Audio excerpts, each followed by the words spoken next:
Um, Welcome all to the talk of substring or pattern matching in sublinear time using a sparse Fourier transform approach. This is a joint work with Dr. Narayanan and Dr. Chamberlain and Avinash from Texas A&M University.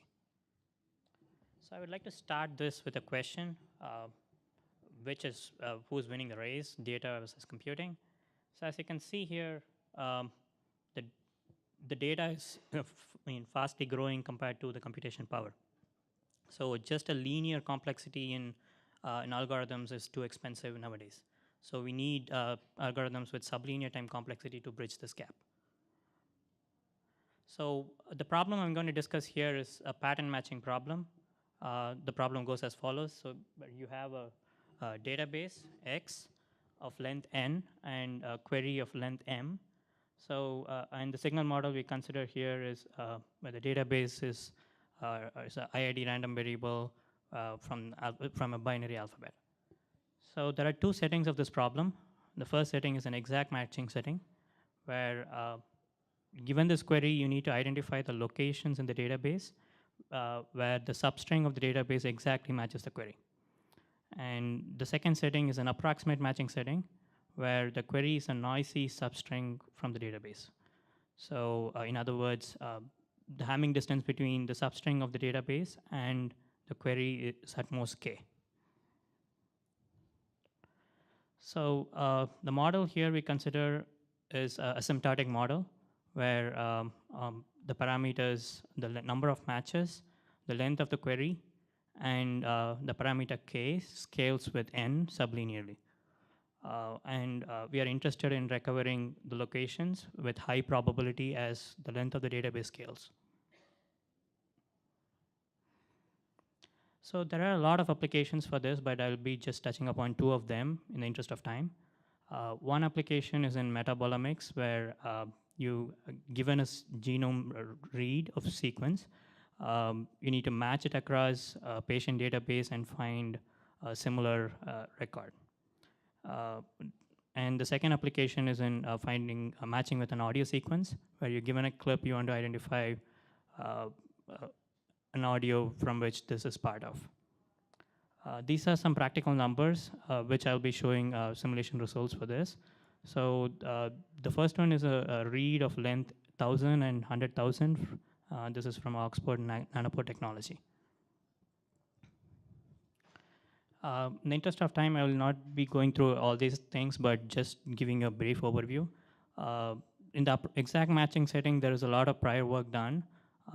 Most of the algorithms do not have sublinear complexity, but there are a few which have average complexity, which is sublinear, but the worst case complexity is still linear. There are a good amount of work done in the bioinformatics community. They achieve a sublinear time complexity, but still the space complexity is linear. And one of those computing algorithms are based on Burrows-Wheeler transform and suffix array-based indexing methods. And in approximate matching setting, again, there are a couple of sublinear time algorithms, but the major drawback is the algorithms don't scale well with the parameter k and the size of the alphabet. But yeah, in the future slides, I'll be showing our algorithm which is robust to these things. So here is our main result. Given a database X, we do some pre-computing and that can be stored. We propose a pattern matching algorithm which does both exact and approximate pattern matching with the sketching complexity or the storage complexity, which is order of n over m log n, and a computational complexity of a max of n over 1 minus mu log square n and n over mu plus lambda log n. And our algorithm achieves a success rate which goes to 1 as the length of the database goes to infinity. And as you can see, the algorithm has both sublinear time and space complexity for most of possible matches. So we take a signal processing approach to this problem. So one simple way to solve this problem is take the query Y and cross-correlate with the database X and see where there are peaks. And once we find the peaks, we can identify the locations of the other positions. But to do this cross correlation naively, it takes a superlinear complexity, order of m times n. So we need a clever way to do this. Another way to do this is using Fourier transform properties. If you naively do it based on Fourier transform computations, it takes a linear complexity. But how do we get to the sublinear time complexity is the question. This is based on a key observation that the cross correlation vector is sparse. Because you only have a few matches, so there are only a few peaks possible in the cross correlation sequence, and the rest of the sequence is almost close to noise. So we take advantage of this sparsity in the cross correlation and design a scheme based on that, which achieves the sublinear time complexity. So here is an example which explains the whole algorithm. So given the database, we take the Fourier transform. Okay, let me go with this. Say the cross correlation vector R can be computed as by taking the Fourier transform of X times Fourier transform of shifted version of Y times, and then taking inverse Fourier transform of that. So if you naively do this, you take the database and take the Fourier transform, you get the sketch of X, and take the query, take the Fourier transform, you get the sketch of Y, multiply them together, you take the inverse Fourier transform, you get the peaks. But if you do this, we need a linear complexity. But what we propose is we just subsample the signal only at a few places, the shown in red.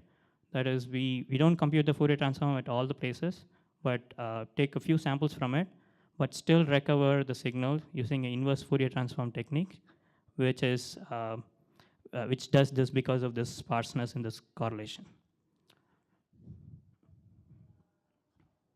So our algorithm is inspired by two works. One is the robust sparse Fourier transform framework by Power and Kannan Ramachandran from UC Berkeley. They propose an algorithm which does which has a linear complexity, and the other work is from MIT, the fast GPS receiver synchronization technique. They use sparse correlation techniques, but they still have a linear complexity. We built an algorithm which builds on, we developed an algorithm which builds on both these techniques, and we take advantage of the positivity in the correlation and also the sparseness and achieve a sublinear time complexity. So the algorithm builds on two main properties of Fourier transform I just want to review. One is a shift property where if you shift the signal and take the Fourier transform of it, you have a complex exponential multiplied with the original Fourier transform x of k. And if you subsample the signal and then take the Fourier transform, it results in aliasing. Aliasing is nothing but some linear combination of the original signal. So let's see this with an example. Say you have R, which is the actual Fourier transform of the correlation. If you take the inverse Fourier transform, you get the cross correlation vector.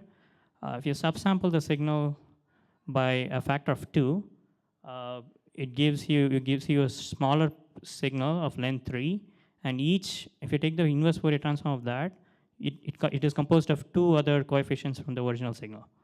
And if you subsample by a different factor, you get different aliasing pattern here, right?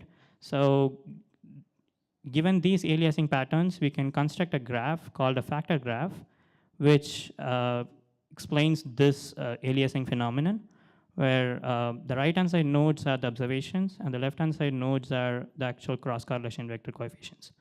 So there is an edge between the the ball and the right-hand side square if the left-hand side node participates in the right-hand side bin.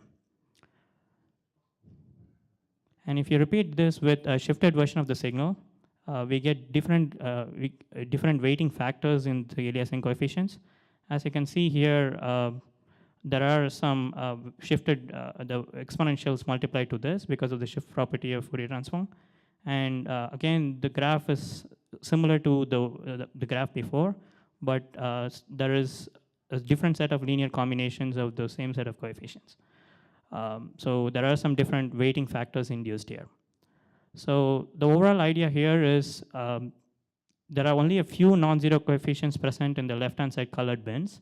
So you need to identify them based on the linear combinations that we get to observe on the right. So our framework looks like this. So as I said, you take the signal, shift it by several units, and then downsample it, take shorter Fourier transforms, and then get the linear combinations. We repeat this for different subsampling factors to induce different linear combinations. And based on those linear combinations, we recover the sparse correlations, in turn the locations. So yeah, so as I said, from these linear combinations, we are trying to we get to observe the observations, and from those observations, we need to recover the non-zero coefficients. So the observations looks of this form, which is a matrix multiplication of a sensing matrix times a set of aliasing coefficients. So if you observe the first coefficient here, the statistic of that looks as follows, given in the following figure. As you can see there, there are three types of observations. One is a zero ton, whose mean is around 0, meaning there is no non-zero coefficient present in that bin. And the second is a singleton, where there is only one non-zero coefficient present. And the third is a doubleton, where there are exactly two non-zero coefficient, and a multiton, which is not shown here, which has more than two non-zero coefficients. So the overall algorithm works as follows. Say, first step, we take every bin on the right and see based on the statistic of that, we classify it as a zero-ton, singleton, or a multiton. Once we classify that, we take all the singleton nodes and then we know the value from the first observation, and we identify the position of the node which is connected to it. Meaning, you just get to observe one non-zero coefficient on the left. So once we identify that non-zero coefficient, we remove its contribution from all the nodes on the right. So once we remove those contribution, that is called the peeling process, there is a possibility that there are more singletons induced in the next step. So it's an iterative process where at every iteration, there are more singleton nodes induced, and at the end of all the process, hopefully we get to recover all the non-zero coefficients. So every iteration you get to, every peeling process involves recovering one non-zero coefficient. So the complexity analysis, we have a sample complexity, which is the storage complexity of the order of n over 1 minus mu log n, which comes from mainly the subsampling factor, alpha. So we have a limit on the maximum amount we can sample, because as we sample more, we have to trade off that with our performance. So the alpha, it turns out the correct alpha is 1 minus mu, and the computational complexity here involves two steps. One is computing the sketch of the signal, and the second is the inverse Fourier transform. So for the sketch of the signal, we don't sample all the points in Fourier transform, we just subsample it. So we use only alpha samples from it. So the actual Fourier transform computation involves n raised to alpha log n raised to alpha, computational complexity. So overall, we get to get a complexity of this form, which is still sublinear. And the inverse Fourier transform, as I said, involves the peeling process and observation computation.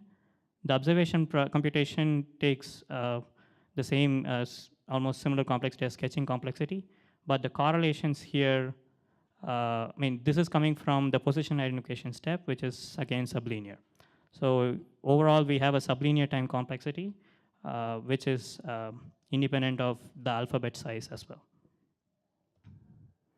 So we did some simulation results where we simulated for the example I showed before, for the metabolomics example.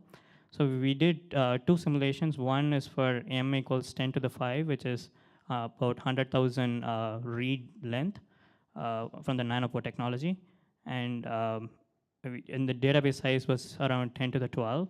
So we observe, so in this graph, as you can see, the sample gain, the x-axis, is how much we gain when comparing it to a linear scheme. So we gain around 400 to 500 times for an accuracy of 99%. So which is a 500x increase in computation power.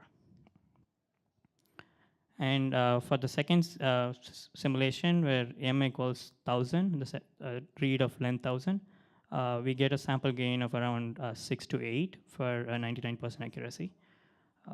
And as you may notice, we gain more when the read lengths are larger, which is because of the correlation peaks are really larger.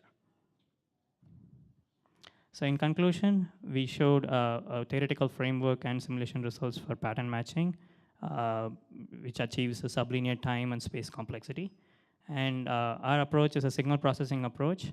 And we come from the signal processing background, and I would really appreciate if to get more comments from this group, because this is our more entry into the computer science framework. And in future work, we are working on building a secure pattern matching problem, and we are almost towards getting to it. So it's and the second thing is we are working on pattern matching on graphs. So we can apply this pattern matching to graphs instead of just doing it on a 2D signal.